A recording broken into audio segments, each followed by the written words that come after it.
Hello everyone, I'm Colin Canet. Welcome back to my channel. Today you're going to watch me making this little lamp in the style of Frank Lloyd Wright, and this is a whole new design that I've come up with, and I'm just thrilled with the way this has turned out. If you're new to my channel, the reason I do tell you ahead of time what I'm making is so you could, as you're watching the process, you know what the outcome is going to be rather than watching somebody just cutting wood and you don't really know what it's going to be or what it's going to look like. That way you get an idea. Now, because I used my laser cutter on this, I also used my bandsaw. I cut my own veneers. I used my planer. I used another jig, and these two jigs I've made in the last couple of months or so. So you can go back and check those. I'll put a link at the end of the video that you can go and look at those. And today I used Starbond CA glue to put it all together, and I'm just absolutely thrilled with the results. Just a lovely little design. So let's get started. There, now there's the same image, and you can see that I put the board in there, and I've managed to get around these knot holes by offsetting it off to the side here. So we're just about ready to start cutting that. Okay, the processing is done. I'm just going to hit start, and it gives me a warning that because I'm cutting wood, that there's a fire risk to it, and wants to make sure that I'm not going to leave the machine. When I press OK here, I actually have to go to the machine and push the on button. So I'm just going to go ahead and do that. Okay, there's not a lot to see here. I'll show you bits and pieces of it, and I'll speed it up.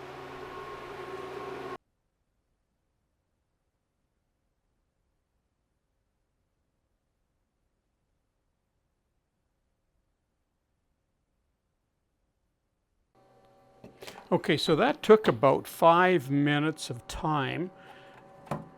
Taking my clips off, and that should just literally fall out, and all of those little bits have fallen out of there. You can see that. And before I do the next one, I'm going to need to clean up all these little bits down here in the bottom just because there's risk of fire. So that's what that looks like. Okay, well, getting started here, I'm pretty excited about this project because this is the first thing that I've really done with this, and I've been working on this quite some time to build this lamp, this inspiration from the Frank Lloyd Wright house that we visited in the summer. All right, and after cutting all of these, and there's all of my pieces.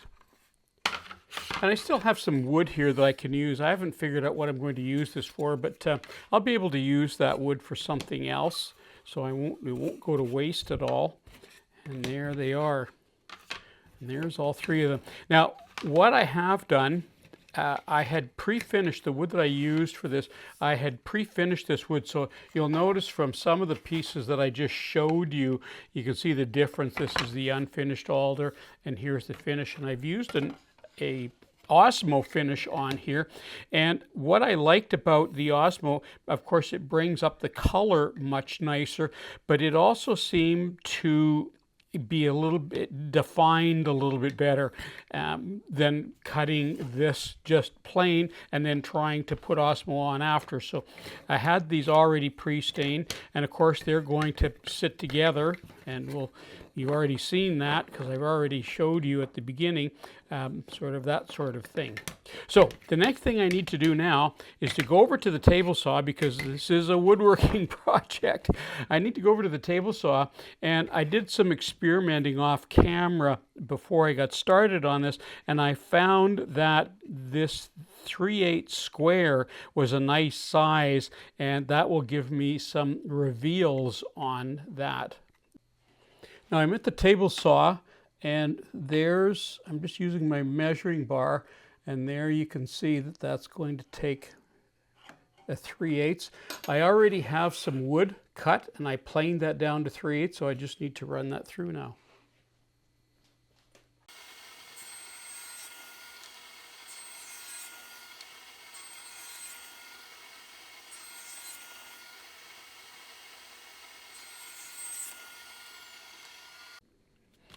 The next thing I need to do, now that I've cut all of these pillars, is to color them. And in my case, I'm going to use a water-based dye. I've been using wood dyes for probably 20, 25 years. I've almost quit exclusively using stains. I use these dyes because I can mix the colors that I want. And here's a couple of dyes that I've mixed up and I've tried. I didn't like this darker one, so I'm going with this more amber colored one, and that's what I have right here.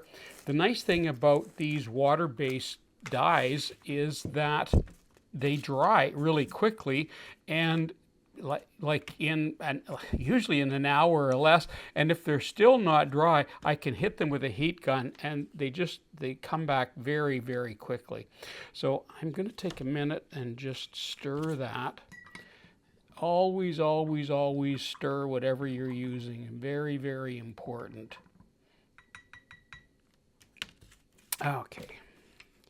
Now, I'm not going to make you sit through this, but I'm just painting this on, and I might even give a couple of coats to this just to make it a little bit darker. Nothing fancy, and you can see that it's sitting on these wood blocks here. It'll dry on those, and it'll be just fine. Okay. Now, while those pillars are drying, in fact, the first one that I coated, or I should say the last one that I coated, by the time I got finished, the first one was almost already dry, so it's not going to take them long. What I'm doing here, I'm back at the table saw because I want to get away. I don't want to have any dust around where I'm doing a little bit of finishing. What I'm going to do, I'm going to clean up. This is a burned edge, and I have the inside of the frame here, and I'm going to rub it against this piece of wood here and just sort of clean up this little bit of charred edge, because I don't know if the glue is going to stick to it as well as if it was sort of bare. So, and because I have 2 coats of Osmo on here, if you've ever used Osmo, it's super hard, and I'm using the inside of the frame, so I'm not worried about doing any damage. Mostly I want to make sure that I keep this straight. And it's not going to take much. Yeah, I can already see that. You can already see there's a little bit of, and actually it might even straighten this out a bit too. Yeah, that's all it really needs, is about 6 swipes.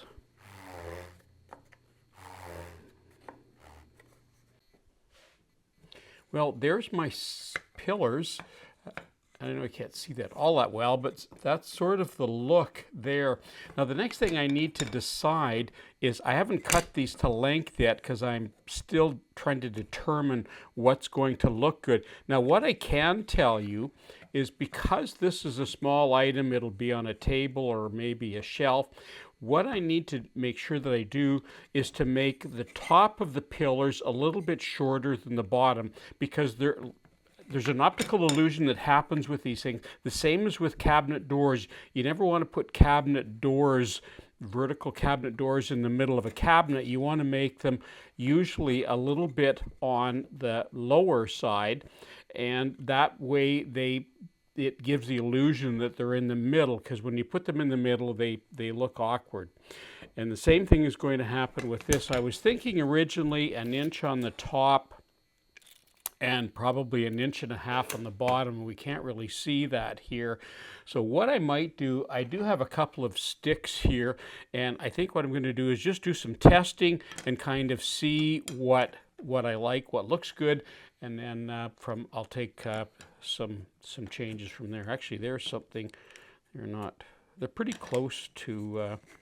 So if I did 1 inch at the bottom, I think that's too high. So that's actually a good start. So I'm going to toy around with that for a minute, and then I'm going to go and I'll cut these, and when we get back, I'll be able to start doing some assembly.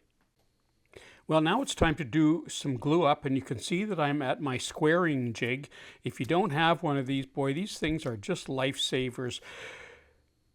What I'm planning to do, and what I have down here is parchment paper, and I have that so that the glue that I'm using Starbond CA glue today for this, and I glue parchment paper down on my squaring jig here, and that's so the glue, in this case glue, isn't going to drip onto the surface here, and that will keep it always nice and workable for me. So the plan is that I'm going to bring it up to here, and I was pretty close with my 1 inch and one and a half down there. It's a little under 1 inch up here and about 1 3/8 down here, and I looked at that and that looked like a really good balance. So this is now my new jig. Let's move this over so you can see that a bit better.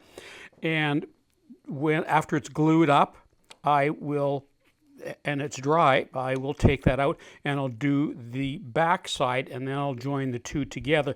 So for right now, I'm just going to show you this. So what the plan is right now is I'm going to run a bead of glue along each of these sides, drop that in there like that, and I'm going to rub it a little bit, and that's a rub glued joint, and then I'm just going to leave it. I'm not going to put any clamps on it. I'm just going to let the CA glue do its work. So let's go ahead, and I've got some fresh, this is the thick, medium thick, and I'm just going to run a bead of that along each side. There will be a little bit of squeeze out, but I'm using something a little thicker here, so that when I turn it over, it won't run off right away. There we go. Click, click. Rub that. It's actually sticking already. Okay, that's good. Now there's a little bit of squeeze out there. I'm going to see if I can get that off. Now I'm not really concerned about squeeze out because I've already pre-finished everything here, and whatever finish is on there, it just wipes off like crazy, so that's really good. All right, now I'm going to let that sit for about 20 minutes. Okay, now I'm going to do two sides, and if you'll notice, there's a couple of little tabs here, and I put some on the other side as well.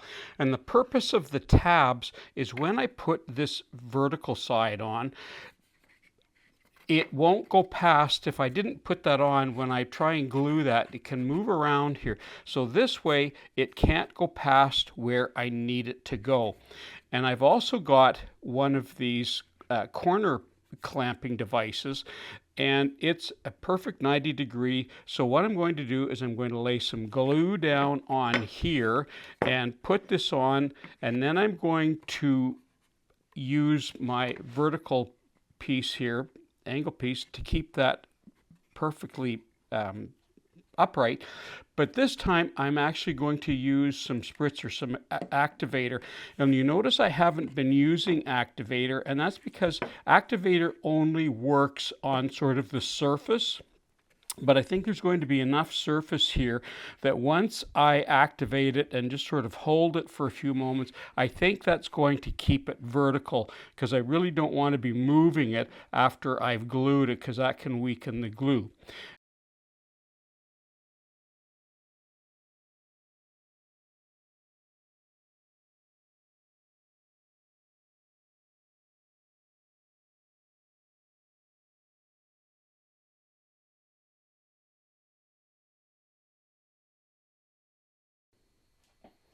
Okay, as you can see, I've got both sides all ready to go, and they just need to be glued together like that. I've decided to do this standing up because I've got this squared on my squaring jig here.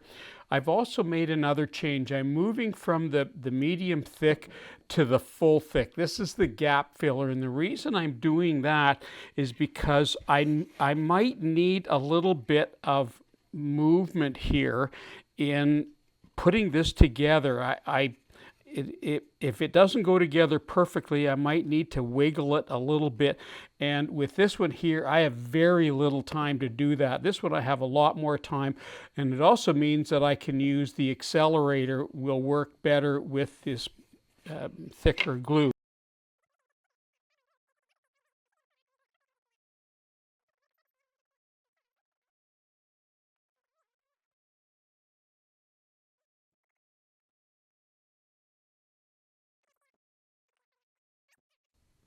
Well, there it is, out of the clamps, my little table lamp ornament.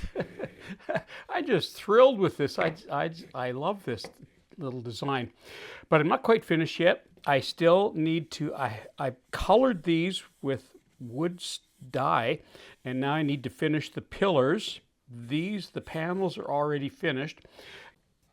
Well, that lamp is complete now, and with some of the cutoffs that I had, I just used that to make the platform, and the little platform in the bottom, oh, and the little tabs that I used to put it together, they turned out for some little standoffs in there, and there's the little digital tea light that I talked about. I don't think you're going to be able to see much of the light in here. It's pretty bright in here, but I just love the way this turned out. I love the look of this.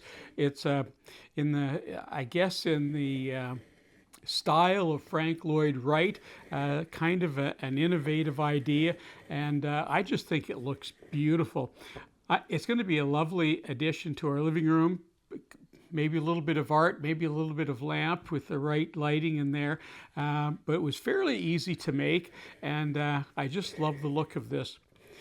That concludes my video for today. And if you want to see more videos, I put up links here that you can go and see. For example, the jigs that I used to make the wood, because I made my own wood for this. I didn't buy wood. I made my own veneers for this, and some of the jigs that I made. So sometimes things leading up to what a final project are can give you some clues about what's coming ahead.